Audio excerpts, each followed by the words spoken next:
যদি কবি হওঁ মই কবিতাৰ ছন্দ তুমি হবানে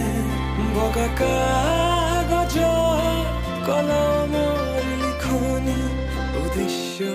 তুমি হবানে আমাৰে কাহিনীৰ কথা পৃথিৱীয়ে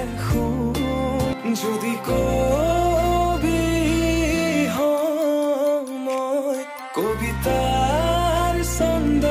তুমি হবানে বগা কাগজ কলমৰ লিখনি উদ্দেশ্য তুমি হবানে আমাৰে